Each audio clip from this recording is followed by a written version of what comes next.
What's shaking? Hey, I'm Rick Jordan, and today we're going all in.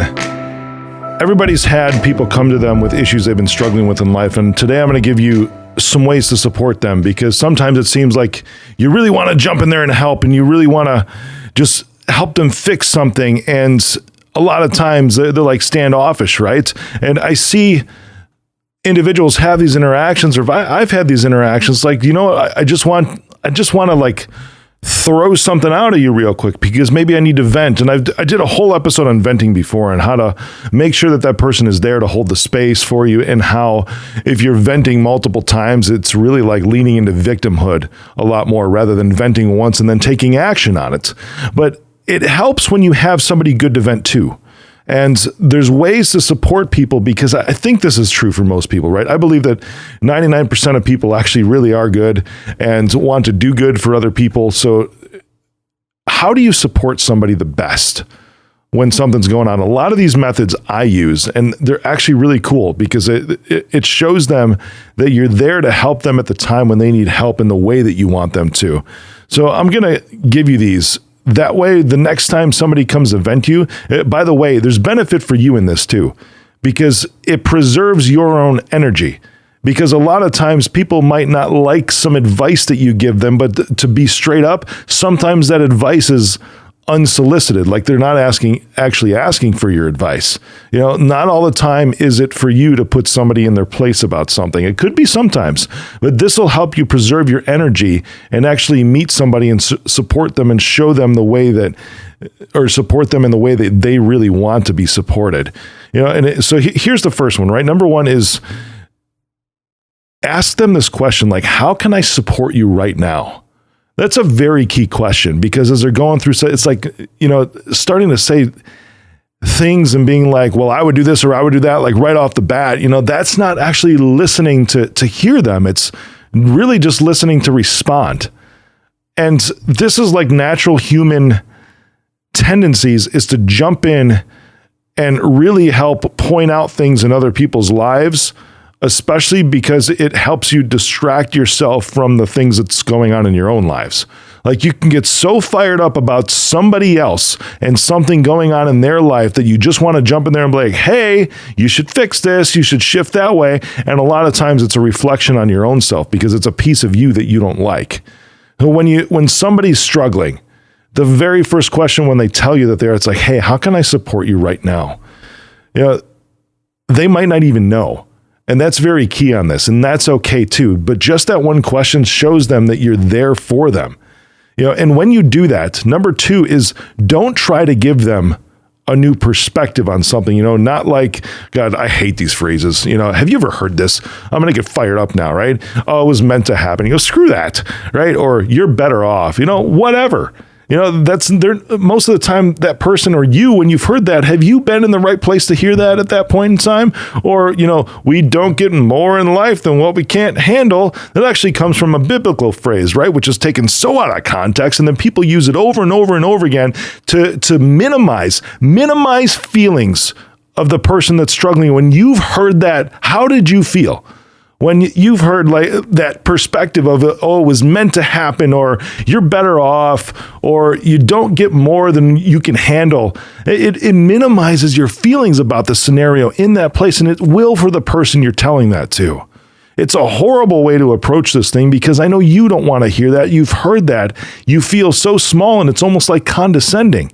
Right. So that's like number two, is don't try to give them that kind of new perspective in something. Questions are the best way. Just like the first one that I told you to ask is, how can I support you right now?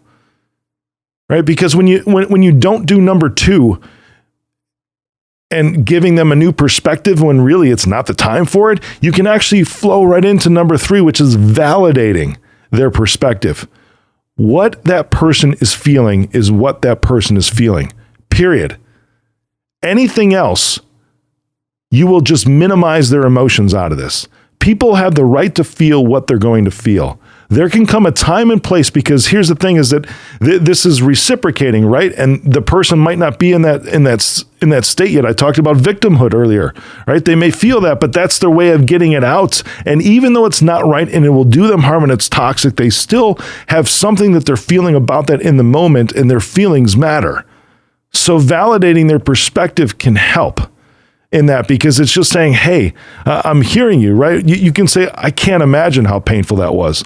A lot of times you might not have done or been through the same situation. And if you have, it's also not a time to say, oh, I know, I've been there, right? It's just the same thing. It's like, man, like a phrase I'll use is, oh, that sucks. Or that really sounds horrible.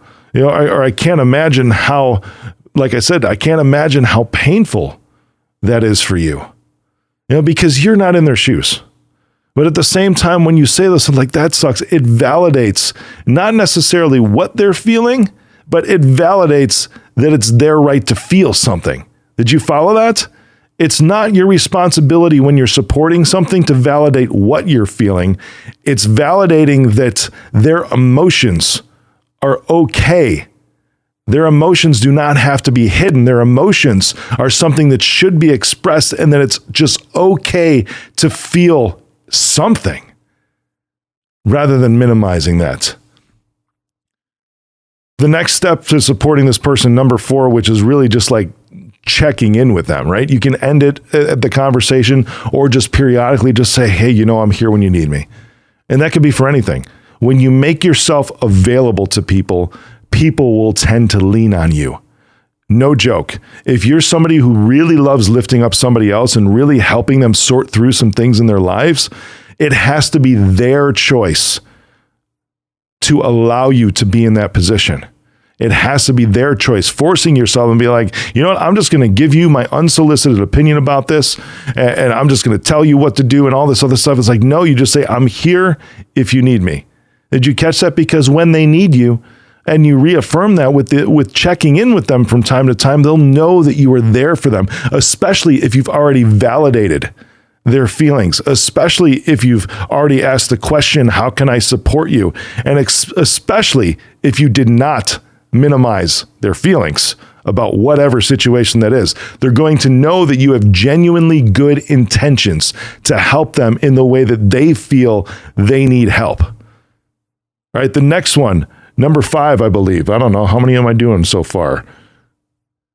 I think this is number 5. All right. So here we go. Don't compare. And I touched on that just a little bit ago. Like, oh, I've been there, or everyone has this happen to them, or everyone grieves and processes things in their own way. Or, this happened to so-and-so too. This is what they did. Don't compare in these situations. You can use certain things as examples and say, hey, what did you think about when this person did that? See how that's phrased differently? Because it causes them, remember how I said it has to be their choice? It causes them to start to think and process themselves. Or you ask them the questions like, do you feel like this is the same thing that maybe this person went through? Or have you ever seen anybody else or known somebody else that's gone through this before? How did they act on this? How did they react to this? You're putting them in a position to start searching for answers themselves rather than shoving answers on top of them. Comparison is never a good method to support somebody, because then again, it's just minimizing their situation. Before we talked about minimizing their feelings, but now you're minimizing their situation. Supporting them is to allow them to search for some answers themselves. They can make the comparison. It's up to them. Like, so do you know anybody that's gone through this? How did they respond? Well, what about this? Was this person's situation similar? You're asking them and you're allowing them to make that decision themselves. This last one, number 6, is where I'm going to leave it today, because it's something that I absolutely love to do. And this whole theme is just showing somebody that you're there for them, showing somebody in certain ways, and using questions rather than statements, and validating what they're going through rather than minimizing emotions in the situation. This last thing, I love it because it's a way that I love showing up for anybody, whether they're struggling or not. And it's something that I've learned that is just absolutely incredible. There's things that I will do, right? You can ask them, it's like, hey, can I send groceries over to your house? Or can I DoorDash your family some dinner tonight? Or I will just say, I will go as far as say, you know what? Because I know it's a way that I can help. And I try to put myself in there. She's being like, you know what? How about I send dinner tonight? How about I DoorDash you dinner? Or you know what? I'm going to DoorDash you dinner. What is this person like in your house? what does your family enjoy most? Then you've already gone down that path mentally with them, or do you want me to come over and take care of something for you, mow the lawn, or just watch your kids for a little bit so you can get out for a moment, maybe go have a glass of wine, clear your head, go have a Starbucks, whatever. Or that's one thing that I absolutely love doing, to show people my appreciation, show them that I'm thinking about them, showing that I'm there for them. It's super simple. It's one of the best things that I've ever think has ever come to an iPhone and iMessage is the Starbucks app, where you can just freaking digitally send a gift card right there in messages. It's awesome. I will randomly do this for people all the time because it's so simple. Even if it's just $10, $5, whatever, and be like, hey, I'm thinking about you. Maybe this is something that can just put a smile on your face today. Just those little things are offering to make life easier for them in whatever situation that they're going through right now, that they're struggling. It's a way to show up for them and say, I'm here and I'm thinking about you. It's freaking awesome. Take these to heart, because I know that most of you listening, 99% of you, right? I'm sure some people are thinking, hey, am I the 1 out of 100? No, you're not. I'm sure everybody listening right now has very good intentions and loves supporting people and loves being there for people. It's actually something that's very fulfilling, is to bring a smile to somebody's face or just be able to support them through a rough time in life. These are ways to do it. Go all in.